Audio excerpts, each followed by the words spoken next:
Start recording. चलो तो बहुत बढ़िया। कल आप सभी की कृपा से हमने आधुनिक काल शुरू कर दिया था पढ़ना। और हमने आधुनिक काल का जो प्रकरण एक था उसको पढ़ना जारी रखा था। और हमने बहुत सारे टॉपिक पढ़े थे जिसमें हमने पढ़ा था कि किस प्रकार से ब्रजभाषा गद्य की स्थापना हुई। फिर खड़ी बोली गद्य में किस प्रकार से सराहनीय काम हुआ। चंद छंद वर्णन की महिमा ने जो गंग का लिखा हुआ का गंग की लिखी हुई गद्य रचना है उसके बारे में भी हमने पढ़ा है, ठीक है ना। और उसके भाई सचिन सोरसिया जी आजकल आते हैं और शुरू में ही बस ज्ञान देके चले जाते हैं। मैं इनको काफ़ी दिन से देख रहा हूँ ऐसा बिल्कुल।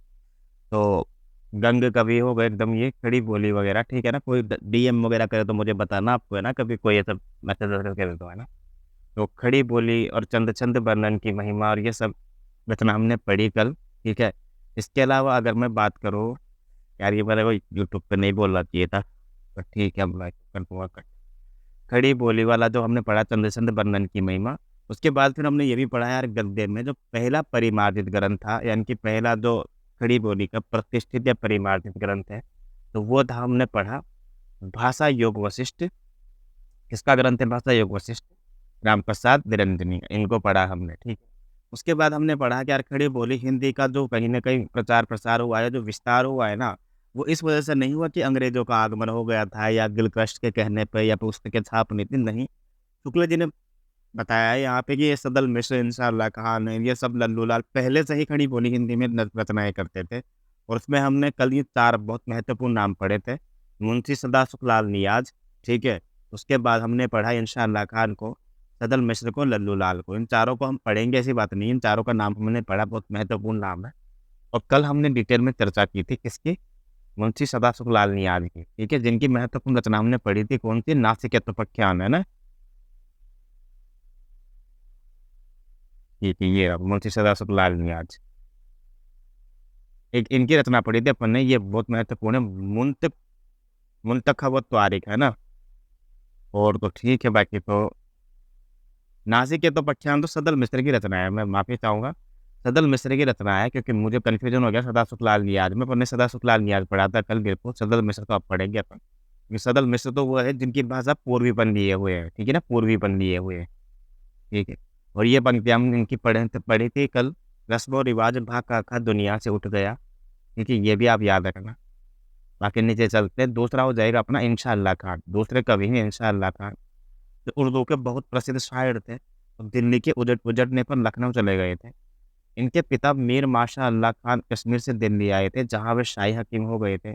मुगल सम्राट की अवस्था बहुत गिर जाने पर हकीम साहब मुर्शिदाबाद के नवाब के यहाँ चले गए थे।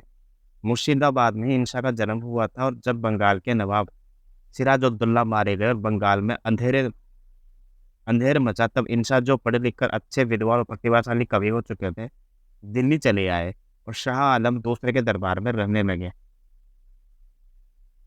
वह वहां जब तक रहे, अपनी अद्भुत प्रतिभा के बल पर अपने विरोधी बड़े बड़े नावे शायरों को ये बराबर नीचा दिखाते रहे। जब गुलाम कादिर बादशाह को अंधा करके शाही खजाना लूट कर चल दिया, तब इंशा का निर्वाह दिल्ली में कठिन हो गया और वो लखनऊ चले गए।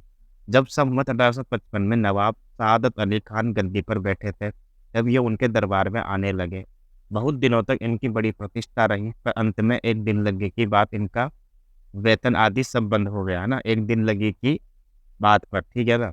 और इनका जीवन अंतिम भाग पर बड़े कष्ट में बीता। कोई भी इंपॉर्टेंट नहीं है, इनके जो अब तक पढ़ा अपन ने। 1875 में मृत्यु हो गई। इंशाअल्लाह खान ने उदयभान चरित नाम से एक रचना लिखी थी, जिसे रानी कहती है, कहानी कहते हैं। वेरी वेरी इंपॉर्टेंट है ये भी, वेरी वेरी इंपॉर्टेंट। जो संवत 1855 में लिखी थी, है ना, तो इनकी बहुत पहले हो गई, लगभग 1799 1800 के आसपास ही हो गई रही, तो एक प्रकार से मोटा मोटा। तो लगभग इसको 1801 मानते हैं, इसका जो रचना काल है वो 1801 ईस्वी मानते हैं। और इसको हिंदी के पहली कहानी की दर्जा में इसका भी नाम लिया जाता है, हालांकि मान्यता प्राप्त नहीं है, पर कहते हैं, ठीक है ना। कहानी लिखने का कारण इंसा साहब यूँ लिखते हैं, एक दिन बैठे बैठे ये बात अपने ध्यान में चढ़ी कि कोई ऐसी कहानी कहिए कि जिसमें हिंदी भी छूट छूट और किसी बोली का पुट न मिले। तब जाके मेरा जीव फूल की कली के रूप में खिले। बाहर की बोली और गवारी उसमें बीच में न हो, और अपने मिलने वालों में से एक कोई बड़े पढ़े लिखे पुराने धुराने डांग बूढ़े गाग ये खटराग लाए, है ना, और कहने लगे ये अपने काम का नहीं है बिल्कुल। और इसमें देखो नीचे लिखा हुआ है ना यहाँ पे कि हिंदवीपन भी न निकले और भाकापन भी न हो। कुल मिला के बात ये है कि अपनी भाषा की विशेषता बता रहे हैं कि मैं हिंदी में जब रचना करूँगा तो मेरी जो रचना रहेगी उसकी विशेषता क्या-क्या रहेगी, ठीक है ना? अर्थात वो चाहते हैं कि संस्कृत की शब्दावली भी ना हो, गंवारूपन अर्थात ब्रजभाषा अवधि के शब्द भी ना हो, ठीक है? अरबी फारसी के शब्द भी ना हो, ठीक है? अब देखो इससे स्पष्ट है कि इंशा का उद्देश्य ठेठ हिंदी लिखने का था, हिंदी को छोड़कर उसमें किसी बोली का पुट न रह जाए ये वो चाहते थे, ठीक है? दिया हुआ है ना यहाँ पे। तो ये सब बातें बहुत इम्पोर्टेंट है, आपको याद रखनी ही पड़ेगी, इनकी भाषा कैसी थी। इंसा का उद्देश्य ठेठ हिंदी लिखने का था, जिसमें हिंदी को छोड़कर वो किसी बोली का पुट न रहे। उद्धृत अंश में भाकापन का शब्द ध्यान देने योग्य है। मुसलमान लोग भाषा शब्द का व्यवहार साहित्यिक हिंदी भाषा के लिए करते थे। उसमें आवश्यकता अनुसार संस्कृत के शब्द आते थे, चाहे वो ब्रजभाषा हो चाहे खड़ी बोली। तात्पर्य यह है कि संस्कृत मिश्रित हिंदी को ही उर्दू फारसी वाली भाषा कहते थे। भाका के खास वो भाका और भाषा एक ही चीज़ समझो आप। भाका के खास ब्रजभाषा का अभिप्राय उनका नहीं होता था, जैसा कुछ लोग भ्रमवश समझते हैं। जिस प्रकार वे अपनी अरबी फारसी मिली हिंदी को उर्दू कहते थे, उसी प्रकार संस्कृत मिली हिंदी को भाका कहते थे। वेरी वेरी इंपॉर्टेंट है ये पंक्तियाँ, किसने कही है ये? शुक्ल जी ने, ठीक है ना? कि जिस प्रकार वे अपने अरबी फारसी मिली हिंदी को उर्दू कहते थे, उसी प्रकार संस्कृत मिली हिंदी को भाका कहते थे। ये पंक्तियाँ हम पढ़ रहे हैं आधुनिक काल में। भाषा का शास्त्रीय दृष्टि से विचार न करने वाले या उर्दू की ही तालीम खास तौर पर पाने वाले नए पुराने हिंदी लेखक इस भाषा शब्द के चक्कर में पड़कर ब्रज भाषा को हिंदी कहने में संकोच करते हैं। खड़ी बोली पद्य का झंडा लेकर घूमने वाले स्वर्गीय बाबू अयोध्या प्रसाद खत्री चारों ओर घूम घूम कर कहा करते थे कि अभी हिंदी में कविता हुई कहाँ है। सूर तुलसी बिहारी आदि ने जिसमें कविता की है वो तो भाका है, भाका हिंदी नहीं है।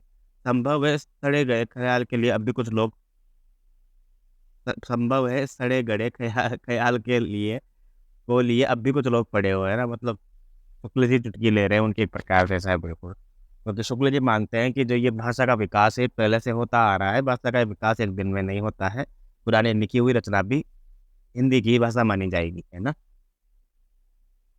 क्योंकि उन्होंने हिंदी कहा ना, अगर खड़ी बोली हिंदी कहते तो हम समझ में आता है कि खड़ी बोली हिंदी एक अलग है ना, कि हिंदी अलग है, ठीक है ना?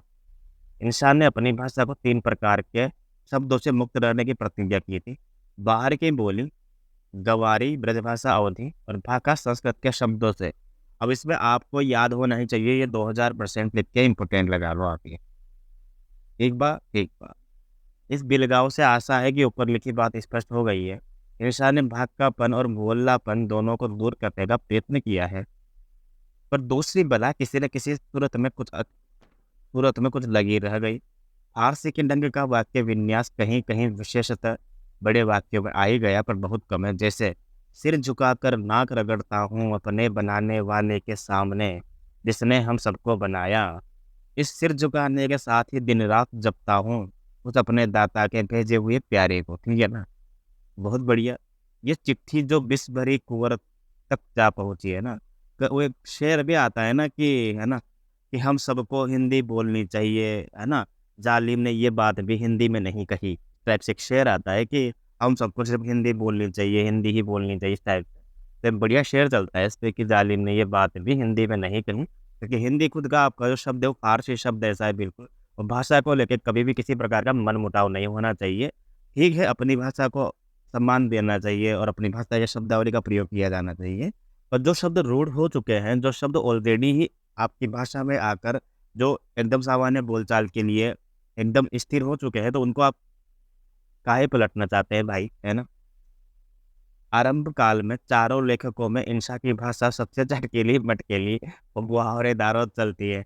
अगर तुलसीदास जी भी ऐसे आते और अपना ज्ञान फैलते, संस्कृत में लिख दे वर नाम अर्थ छंदा गंगा नाम रसा नाम छंद साम पिया, ऐसे ही पूरा लिख देते।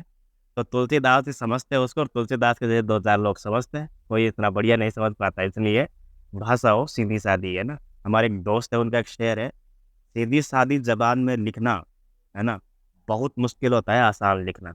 ये बहुत बढ़िया शेर था। और आरंभ काल के चारों लेखकों में इंशा की भाषा सबसे चटकीली, मटकीली, मुहावरेदार और चलती है। देखो यहाँ पे दिया हुआ है ना, ये वेरी वेरी इंपॉर्टेंट है ये, क्योंकि चारों की भाषा हमको याद रखनी है, किसकी भाषा में पूर्वी पर है, किसकी भाषा में ब्रज भाषा का व्यवहार है, किसकी भाषा चटकीली मटकीली मुहावरेदार है, ये इंशा अल्लाह खान की है ना। पहली बात ये है कि खड़ी बोली उर्दू कविता में पहले बहुत कुछ बन चुकी थी, जिससे उर्दू वालों के सामने लिखते समय मुहावरे आदि बहुत तायात से आया करते थे। दूसरी बात यह है कि इंसान रंगीन और चुलबुली भाषा द्वारा अपना लेखन कौशल दिखाना चाहते थे। मुंशी सदाशिवलाल भी दिल्ली के पास के थे और उर्दू साहित्य का अभ्यास भी पूरा करते थे। फिर भी धर्म भाव से जानबूझकर अपनी भाषा गंभीर और संयम रखना चाहते थे। आ गई ना बात, अभी मुंशी सदाशिवलाल नहीं, आज जो पढ़ा था पहले, उसके बाद हमने पढ़ा था इंशा अल्लाह खान को। तो इंशा अल्लाह खान ने तो बता दिया भाई मैं इस भाषा का व्यवहार करूंगा। और मुंशी सदाशिवलाल, ठीक है ना, जो दिल्ली के खास थे, उर्दू साहित्य पढ़ते हुए थे, लेकिन जानबूझकर अपनी भाषा गंभीर और संयत रखना चाहते थे। सानुप्रास विराम भी इंशा के गद्य में बहुत स्थलों पर मिलते हैं, जैसे कि जब दोनों महाराज में लड़ाई होने लगी तो रानी केतकी सावन भादो के रूप में रोने लगी। अब ये पंक्तियाँ आ जाएगी किसकी है, तो रानी केतकी देखते ऑटोमेटिक आप इंशा अल्लाह खान लगा दोगे, क्योंकि मैंने देखा ये चलन चालू हो गया है, गद्य की लिखी हुई पंक्तियाँ पूछी जाने लगी अब। इंशा के समय तक वर्तमान कृदंत या विशेषण और विशेषक के बीच में समानाधिकरण कुछ बना हुआ था, जो जगह जगह गद्य में पाया जाता है। आतियाँ जातियाँ जो सासे हैं, उसके बिना ध्यान, ये सब फांसे हैं, है ना। इन विचित्रताओं के होते हुए भी इंसान ने जगह जगह बड़ी प्यारी घरेलू ठेठ भाषा का व्यवहार किया है और वर्णन भी सर्वथा भारतीय रखे हैं। इसलिए इनकी चलती चटपटी भाषा का नमूना यहाँ पे देखिए। इस बात पर पानी डाल दो नहीं तो पछताओगी और अपना किया पाओगी। अरे जबरदस्ती यार, गद्दे में भी पद्दे डाल रहे हैं आदमी ऐसा दिन। मुझसे कुछ न हो सकेगा, तुम्हारी जो कुछ अच्छी बात होती तो मेरे मुंह से जीते जी न निकलती, पर यह बात मेरे पेट में नहीं पच सकती। तुम अभी अल्हड़ हो, तुम अभी कुछ देखा नहीं है, तो ऐसी बात पर सच कुछ ढलाओ देखूंगी तो तुम्हारे बाप से कहकर वो भभूत जो मुआ निगोड़ा भूत मचुंदर का पूत अवधूत दे गया है, हाथ मुरकवाकर छिनवा लूंगी। कोई काम करेंगे, छोड़ सकते हैं, ठीक है। इंशाअल्लाह खान।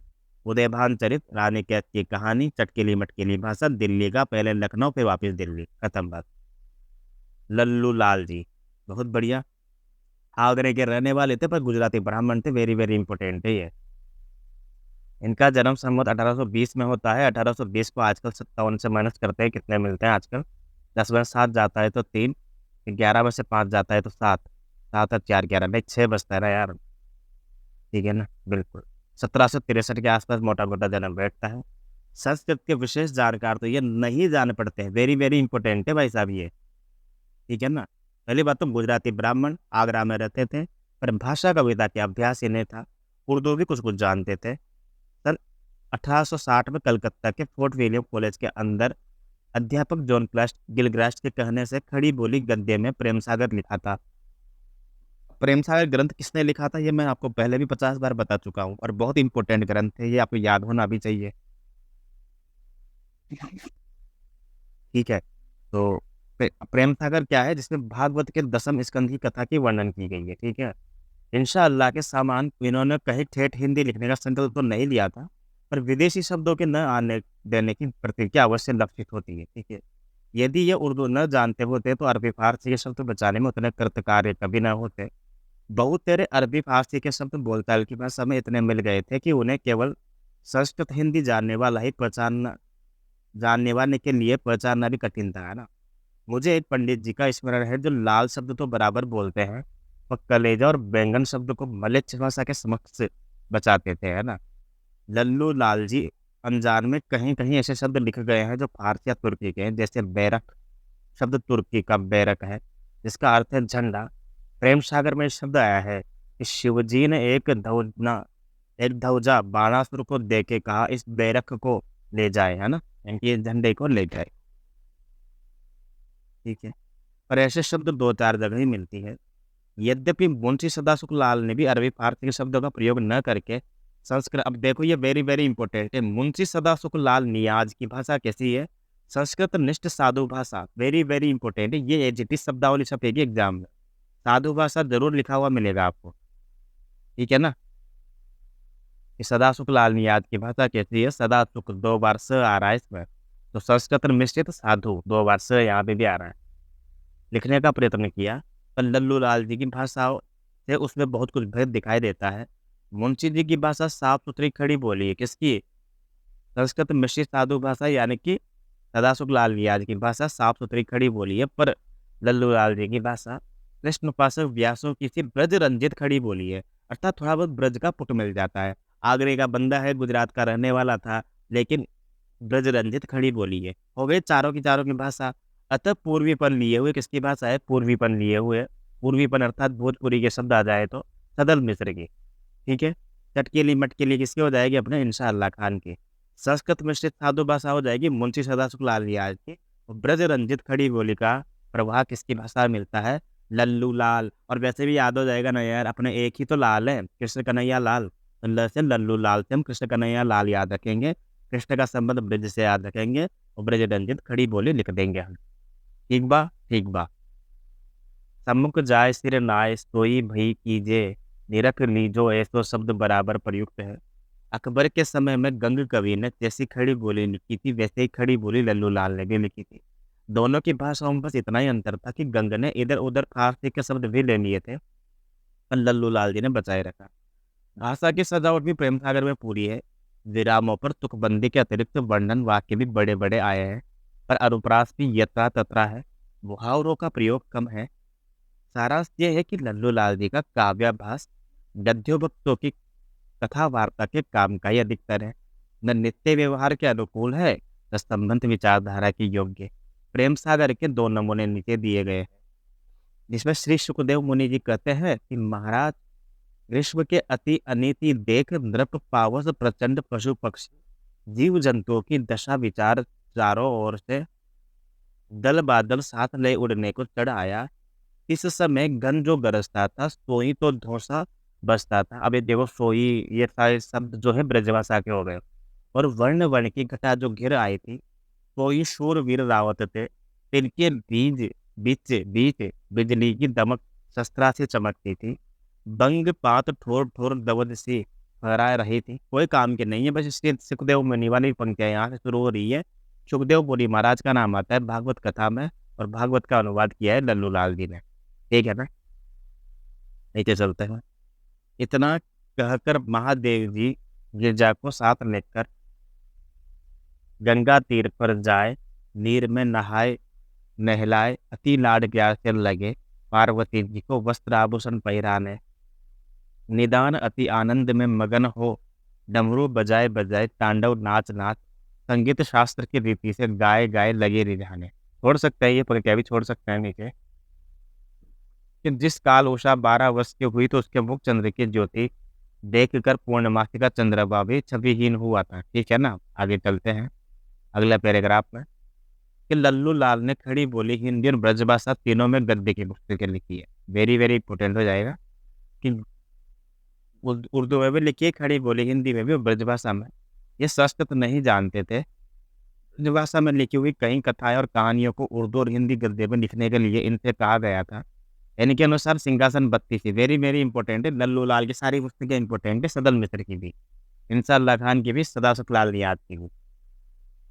सिंहासन बत्तीसी लल्लू लाल, बैताल 25 बहुत बार पूछी गई है, रत्ना है। शकुंतला नाटक, माधो नल, प्रेम सागर। प्रेम सागर तो 1000 बार लल्लू लाल का। क्योंकि प्रेम वाटिका रत्ना जो है ना, प्रेम वाटिका, ये रसखान की है, लिख लेना इसको कहीं, रसखान की प्रेम वाटिका। प्रेम सागर के पहले चारों पुस्तकें बिल्कुल उर्दू में है।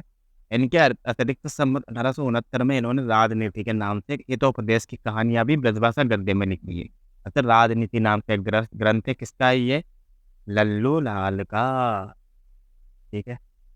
इसके अलावा माधव विलास और सभा विलास नाम से ब्रजभाषा पद्य के संग्रह ग्रंथ भी प्रकाशित हो चुके हैं। अब देखो, है तो ब्रजभाषा पद्य के, पर है तो इस भाई लल्लू लाल के है ना। सभा विलास पूछा गया है सीधा का सीधा यूजीसी नेट में, कोई हेर फेर नहीं किया गया है, कोई युग्म नहीं है, कोई मिलान नहीं करना है। सीधा सीधा पूछा गया है सभा विलास किसका ग्रंथ है, क्योंकि सारा हिंदी साहित्य एक तरफ है और चारों के चारों कवि एक तरफ है। मुंशी सदाशिव लाल नियाज, इंशाअल्लाह खां, सदल मिश्र, और अपने कौन से हो गए चौथे? ये लल्लू लाल। ठीक है ना? ये चारों कवि बहुत इंपॉर्टेंट है, थोड़ा सा इनको डिटेल में पढ़ के जाना अच्छे से, है ना। माधव विलास और सभा विलास। सभा विलास पूछी जा चुकी है, हो सकता है माधव विलास का नंबर आ जाए कभी। लाल चंद्री सॉरी लल्लू लाल की पुस्तक है, याद हो जाएगी आपको, है ना। इनकी लाल चंद्रिका नाम की एक पुस्तक भी है जो बिहारी साहित्य की टीका भी प्रसिद्ध है। ये तो चलो बच्चे बच्चे को याद हो तो हमने बोले भी बहुत बार पढ़ लिया, लल्लू लाल से लाल चंद्रिका। और बिहारी विहार अंबारी अंबिका दत्त प्रसाद मिश्र की है। अंबिका दत्त प्रसाद जो भी है उसका है ना, अंबिका दत्त व्यास जो भी है ना, मतलब अंबिका की है, याद रखो आप। बिहारी विहार जो है अंबिका की। इन्होंने अपना एक निज का प्रेस कलकत्ते में भी खोला था। ये संवत 1821 में फोर्ट विलियम कॉलेज की नौकरी से पेंशन लेने पर आगरे लेने गए थे, आगरे चले गए। आगरे में प्रेस में जाकर एक बार फिर कलकत्ते गए जहाँ इनकी मृत्यु हो गई। अपने प्रेस का नाम इन्होंने संस्कृत प्रेस रखा था, वेरी वेरी इंपॉर्टेंट। संस्कृत आती नहीं है भाई को लेके संस्कृत का नाम, लेकिन प्रेस का नाम संस्कृत रखा था, जिसमें अपनी पुस्तकों के अतिरिक्त ये रामायण आदि पोथियां भी छापा करते थे। इनके प्रेस की छपी पुस्तकों को लोग बड़े आदर के साथ पढ़ते थे। चौथे और अंतिम कवि है इस ग्रुप के सदल मिश्र। बिहार के रहने वाले थे तो पूर्वीपन तो आएगा ही सही ना, पूर्वांचलियो। ये फोर्ट विलियम कॉलेज के में काम करते थे, ठीक है ना। जिस प्रकार उक्त कॉलेज के अधिकारियों की प्रेरणा से लल्लू लाल ने खड़ी बोली गद्य की पुस्तकें तैयार की थी, उसी प्रकार ये भी शामिल थे। इनका नासिकेतोपाख्यान, ठीक है ना, क्योंकि मुंशी सदाशिव लाल नियाज का तो मुंशी खबत वारिक पढ़ के आए थे, बनिया ना, मुंत खबत वारिक। मुंशी सदाशिव लाल नियाज का जब नाम ही बड़ा है सदाशिव लाल नियाज, तो ग्रंथ भी तो बड़ा होगा ना यार, मुंत खबत वारिक नाम से। सदल मिश्र छोटा सा नाम है लेकिन बड़ा ग्रंथ है, नासिकेतोपाख्यान उसी समय लिखा गया जिस समय प्रेम सागर लिखा गया था। तो दोनों की भाषा में बहुत अंतर है। लल्लू लाल के समान इनकी भाषा में न तो ब्रज भाषा के रूपों की वैसी भरमार है, न परंपरागत काव्य भाषा की पदावली का स्थायी स्थान पर समावेश। क्योंकि बिहारी आदमी है, पूर्व का आदमी है, तो देखा जाए तो कहाँ से इनकी भाषा में ब्रज भाषा का समावेश होगा, कैसी भाषा होगी। इन्होंने व्यवहार उपयोगी भाषा लिखने का प्रयत्न किया है, और जहाँ तक हो सकता है खड़ी बोली का ही व्यवहार किया है। इनकी भाषा भी साफ सुथरी नहीं है। ब्रज भाषा की कुछ रोप और पूर्वी बोली के शब्द तो स्थान स्थान पर मिलते रहते हैं। फूलन के बिछोने चहु दिस सूर्य सोन के थंब, सोनन है के थंब आदि प्रयोग ब्रजभाषा के हैं। और यहाँ मतारी बरते थे जुड़ाई बाजने, है ना, आदि शब्द पूर्वी के हैं। भाषा के नमूने के लिए नासिकेतोपाख्यान का एक नमूना देखिए। इस प्रकार नासिकेत मुनि यम की पूरी सहित नरक का वर्णन करने के लिए जोन जोन कर्म किए थे, जो भोग होता है सब ऋषियों को सुनाने लगे। ये देखो नासिकेत आते समझ जाना, ये सदल मिश्र की पंक्तियां दी है जामिनर ने, बस इतना ही पढ़ेंगे इसमें, ठीक है ना। आगे चलते हैं नीचे। गद्य की परंपरा चलाने वाले उपयुक्त चार लेखकों में से आधुनिक हिंदी का पूरा पूरा आभास मुंशी सदाशिव लाल नियाज और सदल मिश्र की भाषा में मिलता है, ठीक है ना। और व्यवहार उपयोगी इन्हीं की भाषा ठहरती है, ठीक है, बहुत बढ़िया। इन दोनों में मुंशी सदाशिव लाल नियाज की कैसी भाषा थी, साधु भाषा अधिक महत्व की है। और मुंशी सदाशिव लाल नियाज ने लेखनी भी चारों में से पहले उठाई थी। अतः गद्य का प्रवर्तन करने वाला भी उनका विशेष स्थान समझना चाहिए। संवत 1860 के लगभग हिंदी गद्य का प्रवर्तन हुआ था, पर उसके साहित्य की अखंड परंपरा का उस समय से नहीं चली है। ठीक है भाई, हो सकता है कि पहले गद्य लिखा गया है, लेकिन ऐसा नहीं है उसके बाद भी गद्य लिखा जाने लगा है। अखंड परंपरा नहीं है, अखंड मतलब उसके साथ फिर लगातार ही चलती है ना। तो हो सकता है कि संवत 1860 के लगभग हिंदी गद्य का प्रवर्तन तो हो गया था, पर अखंड परंपरा उस समय से नहीं चली है। इधर उधर दो चार पुस्तकें अनगढ़ भाषा में लिखी गई हो तो लिखी गई है, पर साहित्य की योग्य स्वच्छ सुव्यवस्थित नहीं मिलती है। संवत 1881 में किसी ने लिखी है गोरा बादल री बात, है ना। अब राजस्थानी पद्यों में लिखी है जटमल ने, पूछी जा रही है, आप देखो झूठ नहीं बोलूंगा, जटमल कवि की गोरा बादल री बात। छुपी छुपी पुस्तकें पूछ ली जाती, पर याद रखना ये हो जाएगी, है ना। गोरा बादल री बात जटमल कवि की। खड़ी बोली के गद्य में अनुवाद किया है। अनुवाद का थोड़ा सा अंश देखिए, ये अनुवाद का अंश हमको बिल्कुल भी नहीं देखना है ना, छोड़ सकते हैं। संवत 1860 और 1915 के बीच का काल गद्य रचना की दृष्टि से प्राय शून्य ही मिलता है। संवत 1914 के बलवे के पीछे हिंदी गद्य साहित्य की परंपरा अच्छी तरह चली है, ये भी अपने काम का नहीं हुआ। संवत 1860 के लगभग हिंदी गद्य की जो प्रतिष्ठा हुई है, उसका उस समय यदि किसी ने लाभ उठाया तो ईसाई धर्म प्रचारकों ने, जिन्हें अपने मत को साधारण जनता के बीच में फैलाना था। श्री रामपुर उस समय पादरियों का प्रधान अड्डा था।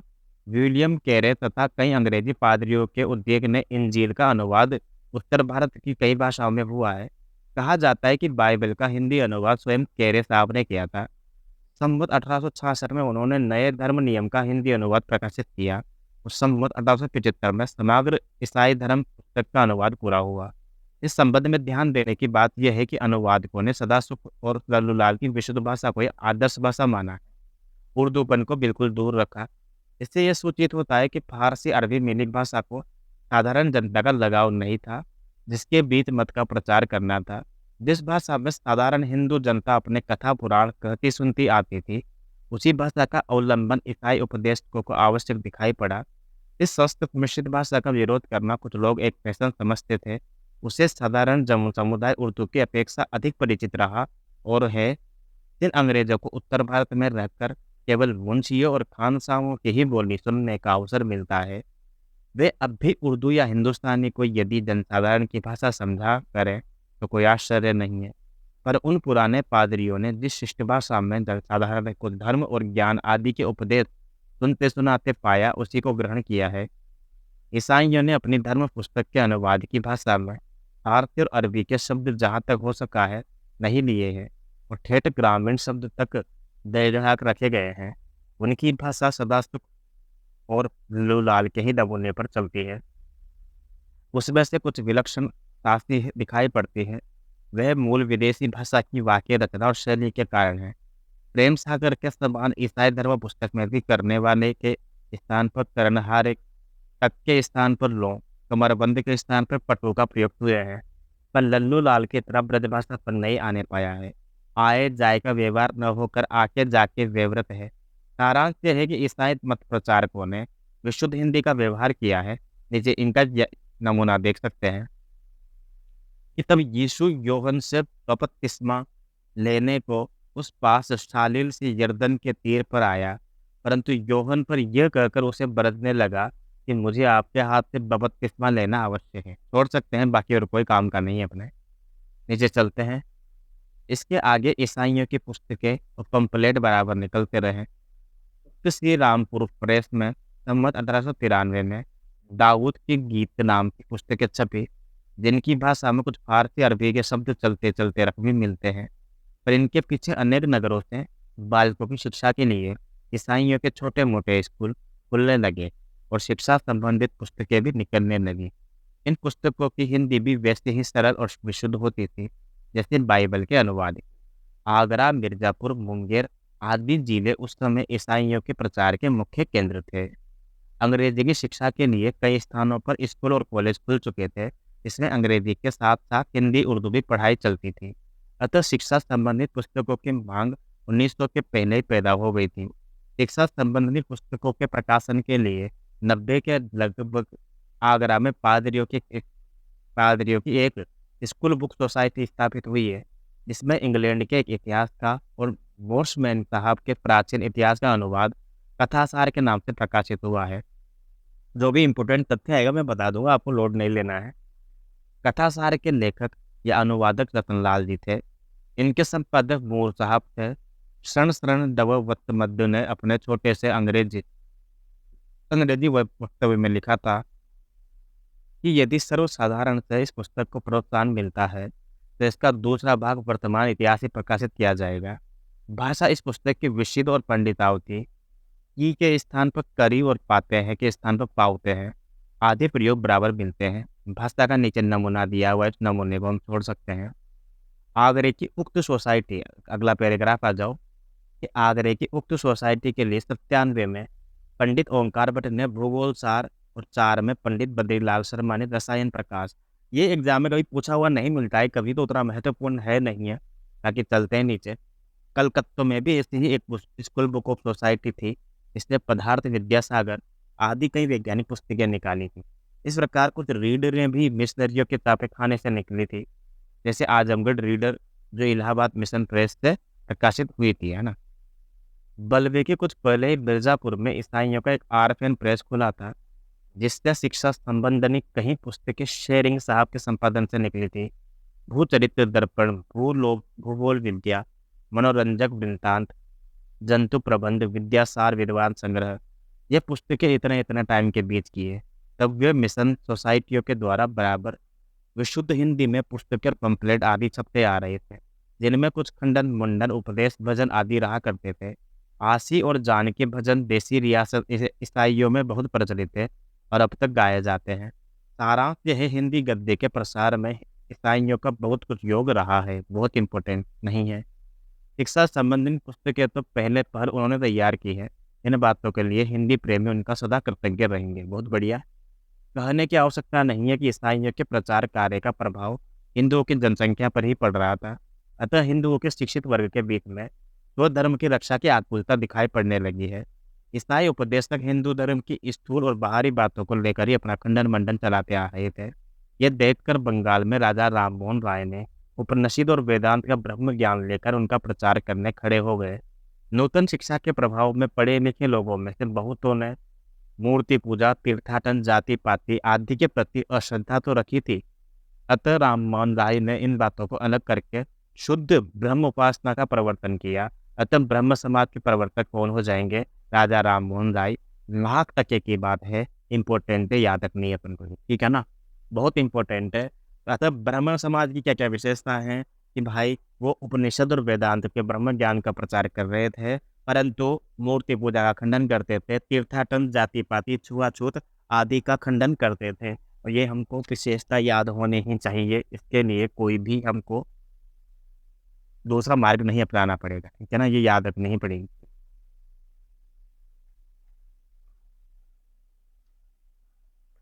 ओहो, एक सेकंड रुक जाइए बस। हाँ, के बाद ब्रह्म समाज की नींव डाली। संवत 1872 में उन्होंने वेदांत सूत्रों के भाष्य का हिंदी अनुवाद करके प्रकाशित करवाया था। और बाद में उन्होंने बंगदूत नाम का एक संवाद पत्र भी निकाला है। तो 1000 बार पूछा गया है कि बंगदूत के संपादक कौन थे? राजा राम मोहन राय। राजा राम मोहन राय, ठीक है। संवाद पत्र भी हिंदी में निकाला। राधा साहब की भाषा में एक आधा जगह जगह बांग्लापन जरूर मिलता है, पर उसका रूप अधिकांश में वही है जो शास्त्रज्ञ विद्वानों के व्यवहार में आता था। ये सब ब्राह्मण सांग वेद अध्ययन नहीं करते थे, सब बुराते हैं। यह प्रमाण करने की इच्छा करके ब्राह्मण धर्मपरायण श्री सुब्रमण्यम शास्त्री जी ने जो पत्र सांग वेदाध्ययनहीन अनेक इस देश के ब्राह्मणों के समीप पठाया है, मैं देखा है, जो काम का नहीं है बिल्कुल भी, अनुवाद है इसका, है ना, नमूना है, नमूने छोड़ सकते हैं। कई नगरों में, जिनमें कलकत्ता मुख्य था, और छापे खाने हो गए थे। बंगाल से कुछ अंग्रेजी और बंगला के पत्र निकलने लगे थे, जिनके पढ़ने वाले भी लोग हो गए थे। इधर जुगल किशोर जी ने कानपुर में रहने वाले थे। संमत 1883 में उद्गंत मार्तंड नाम का एक संवाद पत्र निकाला, जैसे हिंदी का पहला समाचार पत्र समझना चाहिए, ठीक है ना। अब 1883 का मतलब होता है 1826 में, और हिंदी का पहला समाचार पत्र था ये, ठीक है ना, बहुत इंपॉर्टेंट है। साप्ताहिक है, ये भी याद रखना, साप्ताहिक, साप्ताहिक, ठीक है ना। ये उद्यंत मार्तंड अब पहले पहल हिंदुस्तानियों के हित के हेतु जो आज तक किसी ने नहीं चलाया है, उद्यंत मार्तंड, ठीक है ना। अब अंग्रेजी और पारसी और बांग्ले में जो समाचार का कागज छपता है, उसका सुख उन बोलियों के जानने और पढ़ने वालों को ही होता था। इससे सत्य समाचार हिंदुस्तानी लोग देखकर आप पढ़ लो, समझ ले, और पढ़ाई अपेक्षा नहीं करे। कुल मिला के बात ये यहाँ पे ये अपने काम का नहीं है, मतलब भाषा की विशेषता बताई गई है कि अपनी भाषा में भी यहाँ पे अखबार निकलेगा, ठीक है ना। नीचे देखो, यह पत्र एक ही वर्ष में चलकर सहायता के अभाव में बंद हो गया। इसमें खड़ी बोली और मध्य देशीय भाषा के नाम से उल्लेख दिया गया है, ठीक है ना।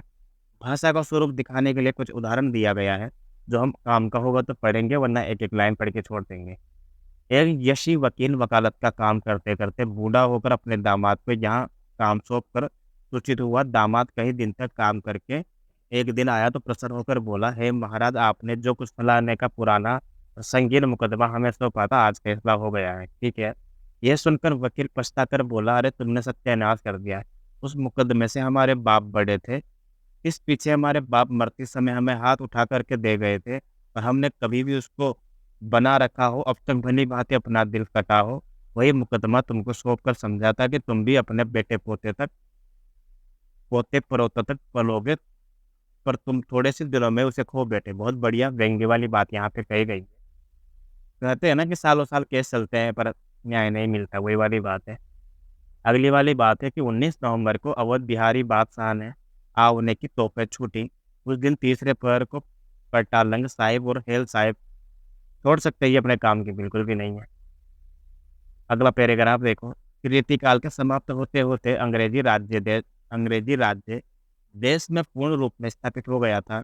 इस राजनीतिक घटना के साथ देशवासियों की शिक्षा विधि में भी परिवर्तन हो चला था। अंग्रेज सरकार ने अंग्रेजी शिक्षा के प्रचार की व्यवस्था की है।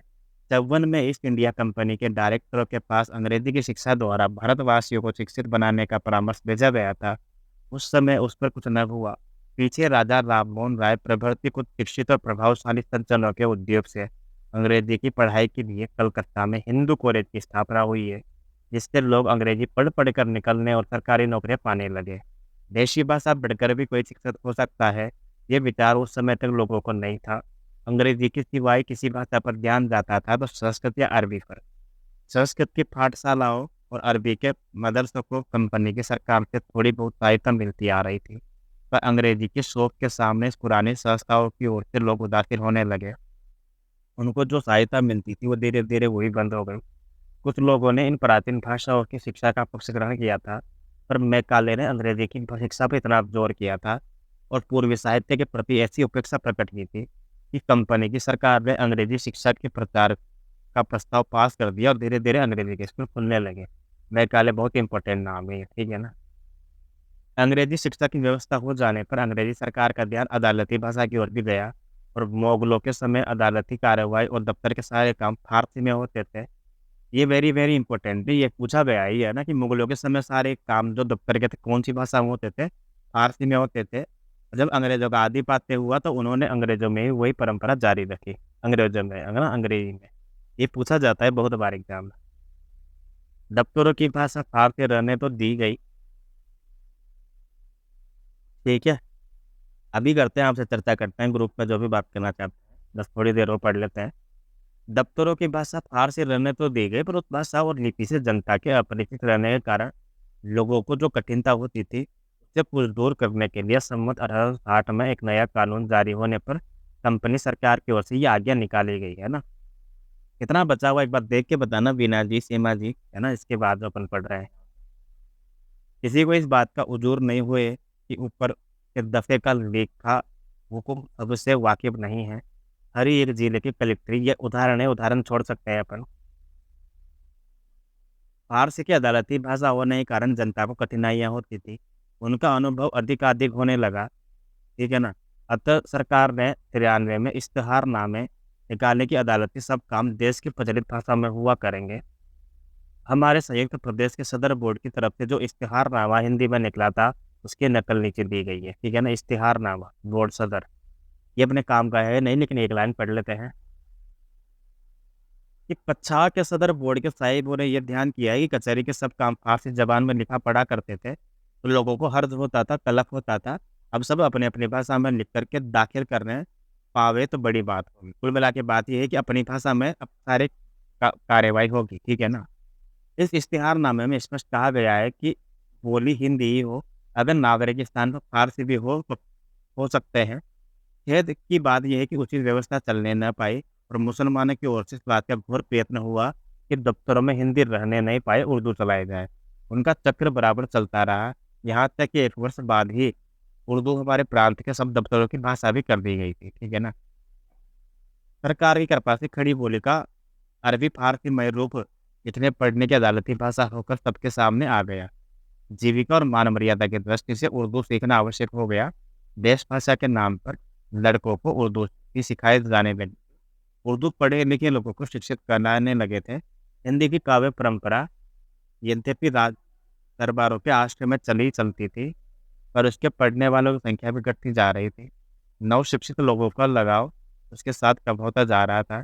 ऐसे प्रतिकूल समय में साधारण जनता के साथ पढ़े लिखे लोगों को भी जो कुछ भी थोड़ी बहुत दृष्टि बहुत पुराने साहित्य की बनी हुई थी, वो धर्म भाव से तुलसीकृत रामायण की चौपाइयाँ और सूरदास के भजन आदि की उर्दूग्रस्त लोगों का कुछ लगाव भाका से भी बनाए हुए थे। अन्यथा अपने परंपरागत साहित्य के नवशिक्षित लोगों का मन अधिकांश कालचक्र से प्रभाव से विमुख रहा था। श्रृंगार रस की भाषा कविता का अनुशीलन भी गाने बजाने आदि तक की शौक की तरह इधर उधर बना हुआ था। इस स्थिति का वर्णन करते हुए स्वर्गीय बाबू बाल मुकुंद लिखते भी हैं कि जो लोग नागरी अक्षर सीखते थे, फारसी अक्षर सीखने पर विवश हुए और हिंदी भाषा हिंदी न रहकर उर्दू बन गई थी। हिंदी भाषा उस भाषा का नाम है जो टूटी फूटी चाल पर देवनागरी अक्षरों में लिखी जाती है। वेरी वेरी इंपॉर्टेंट लाइन यही है। कभी पूछी गई है, नहीं आइडिया, पर पूछी गई होगी जरूर, पक्का मुझे ध्यान में नहीं है, पर ये पूछी जा सकती है क्योंकि बाल मुकुंद गुप्त जो है बहुत ही बड़ा नाम है, बेहतरीन नाम है। कि हिंदी उस भाषा का नाम रहा है जो टूटी फूटी चाल पर देवनागरी अक्षरों में लिखी जाती है। इसकी पंक्तियां ये, बाल मुकुंद गुप्त, ठीक है ना, शिव शंभू के चिट्ठे लिखने वाले। इसके बाद नीचे चलते हैं, मुझे लगता है बस काफी है इतना ही यहाँ तक। इसके बाद कल करेंगे यहाँ से, है ना, कितना बचा हुआ है मुझे भी नहीं आइडिया, पर ठीक है ना। कभी आधा, चलो आधा पेज तो कर देता है। संवत 1902 में यद्यपि राजा शिव प्रसाद सिंह शिक्षा विभाग में नहीं आए थे, पर विद्या व्यसनी होने के कारण अपनी भाषा हिंदी की ओर उनका ध्यान था। अतः इधर उधर दूसरी भाषाओं में समाचार पत्र निकलते देखकर उक्त संवत में उद्योग करके काशी से बनारस अखबार नाम से निकाला। किसने निकाला? राजा शिव प्रसाद सिंह ने। वेरी वेरी इंपॉर्टेंट है। पहले हम बंगदूत पढ़ के आए, वो राजा राममोहन राय का था। अब हमने पढ़ा कौन सा? बनारस अखबार। इसके लेखक, इसके प्रकाशक कौन है? संपादक राजा शिव प्रसाद सिंह, है ना। पर अखबार पढ़ने वाले पहले पहल नवशिक्षितों में मिल सकते थे, जिनके लिखने पढ़ने की भाषा उर्दू हो रही थी। अतः इस पत्र की भाषा भी उर्दू रखी गई है, यद्यपि अक्षर देवनागरी के थे। तो ये पत्र बहुत ही घटिया कागज पर लिखों में छपता था। भाषा ऐसी यद्यपि गहरी होती थी, पर हिंदी की कुछ सूरत पैदा करने के लिए बीच में धर्मात्मा, परमेश्वर, दया ऐसे कुछ शब्द भी रख दिए जाते थे। इसमें राजा साहब भी कभी कभी कुछ लिख दिया करते थे। इस पत्र की भाषा का अंदाजा नीचे दिया हुआ है ना। कि ये जो नया पाठशाला कई साल से जनाब कप्तान इट साहिब बहादुर के इत्मीम धर्मात्माओं की मदद से बनता है, बस इतना काफी है, छोड़ सकते हैं। इस भाषा को लोग हिंदी कैसे समझ सकते हैं? इस भाषा को लोग हिंदी कैसे समझ सकते थे? अतः काशी से ही एक दूसरा पत्र सुधाकर, जो किसने निकाला है? बाबू तुदारा मोहन ने, है ना। आदि कई सज्जनों के उद्देश्य से निकला है। कहते हैं काशी के प्रसिद्ध ज्योतिषी सुधाकर जी का नामकरण इसी पत्र के नाम पर हुआ था। जिस समय उनके चाचा के हाथ में डाके ने ये पत्र दिया था, ठीक उसी समय भीतर से उनके पास सुधाकर जी के उत्पन्न होने की खबर पहुंची थी। इस पत्र की भाषा बहुत कुछ सुधारी हुई और ठीक हिंदी थी। ये इंपॉर्टेंट है, सुधाकर वाला बाबू तारा मोहन जी का ही है ना। और सुधाकर जी के उत्पन्न होने की खबर पहुंची। इस पत्र की भाषा बहुत कुछ साफ सुथरी थी, ठीक हिंदी भी थी। ये पत्र बहुत कुछ दिनों तक चला नहीं है। इसी समय लगभग आगरे में मुंशी सदाशिव लाल के प्रबंधन में संपादन में बुद्धि प्रकाश नाम का निकला, जो कई वर्ष तक चला है ना। अब ये बुद्धि प्रकाश हो गया, ये सुधाकर हो गया, ये मैंने कभी एग्जाम में बहुत कम देखे हैं, कभी के दुख के एग्जाम में। तो ये थोड़ा महत्वपूर्ण है ये, क्योंकि है तो इम्पोर्टेंट डाटा ये। अब पूछा नहीं गया, कम पूछा गया है, तो हो सकता है पूछने के चांसेस यही है ना। बाबू तारा मोहन का सुधाकर और मुंशी सदाशिव लाल के प्रबंधन में बुद्धि प्रकाश, ठीक है ना, बुद्धि प्रकाश। ठीक है, नीचे दिया हुआ है, नमूना दिया हुआ है कलकत्ते के समाचार, ये छोड़ सकते हैं अपन। इस पश्चिमी देश में बहुत से प्रगट है कि बंगाली की रीति के अनुसार उस देश के लोग आसन मृत्यु रोगी को गंगा तट पर ले जाते हैं, ये छोड़ सकते हैं नमूना। स्त्रियों की शिक्षा के विषय में भी कुछ लिखा है कि स्त्रियों में संतोष और नम्रता की प्रीत, नम्रता और प्रीत ये सब गुण कर्ता ने उत्पन्न किए हैं, केवल विद्या की न्यूनता है, ठीक है ना। और विद्या भी अब पूरी तरह से पालेंगे, स्त्रियां, कोई दिक्कत नहीं है। इस प्रकार हम देखते हैं कि अदालती भाषा, अगला पैराग्राफ में, इस प्रकार हम देखते हैं कि अदालती भाषा उर्दू बनाए जाने पर भी विक्रम की 20वीं शताब्दी के आरंभ के पहले से खड़ी बोली हिंदी की गद्य परंपरा हिंदी साहित्य में अच्छी तरह चल पड़ी है। उसमें पुस्तकें छपने लगी हैं, अखबार निकलने लगे हैं। गद्य की भाषा ब्रजभाषा ही बनी रही है। जब अंग्रेज सरकार का ध्यान देसी भाषाओं की शिक्षा पर गया था, तब उसकी व्यवस्था की बात सोची जाने लगी। हिंदी की अदालतों से निकलवाने में मुसलमानों को सफलता हो चुकी थी। तब वे इस प्रयत्न में लगे थे कि हिंदी को शिक्षा क्रम में भी स्थान न मिले, उसकी पढ़ाई का भी प्रबंध न होने पाए। अतः सर्वसाधारण की शिक्षा के लिए जब जगह जगह मदरसे खुलने की बात उठी, तो सरकार ये विचारने लगी कि हिंदी का पढ़ना सब विद्यार्थियों के लिए आवश्यक रखा जाए। तब प्रभावशाली मुसलमानों की ओर से गहरा विरोध खड़ा किया गया। यहाँ तक कि तंग आकर सरकार को अपना विचार छोड़ना पड़ा, और उसने सम्मत 1848 यानी सन 1848 में सूचना निकाली कि ऐसी भाषा का जानना सब विद्यार्थियों के लिए आवश्यक ठहराना जो मुल्क की सरकारी और दफ्तरी जबान में नहीं है, हमारी राय में ठीक नहीं है। इसके सिवाय मुसलमान विद्यार्थी जिनकी संख्या दिल्ली कॉलेज में बढ़ी है, इसकी अच्छी नज़र से नहीं देखेंगे, है ना। हिंदी के विरोध की ये चेष्टा बराबर बढ़ती गई, और 11 के पीछे जब शिक्षा का पक्का प्रबंध होने लगा, तब ये कोशिश की गई कि वर्नाक्युलर स्कूलों में भी हिंदी की शिक्षा जारी ही न होने पाए। विरोध के नेता थे सर सैयद अहमद साहब, जिनका अंग्रेजों के बीच बड़ा मान था। वे हिंदी को गंवारी बोली बताकर अंग्रेजों की उर्दू और अंग्रेजों को उर्दू की ओर झुकाने की लगातार चेष्टा कर रहे थे।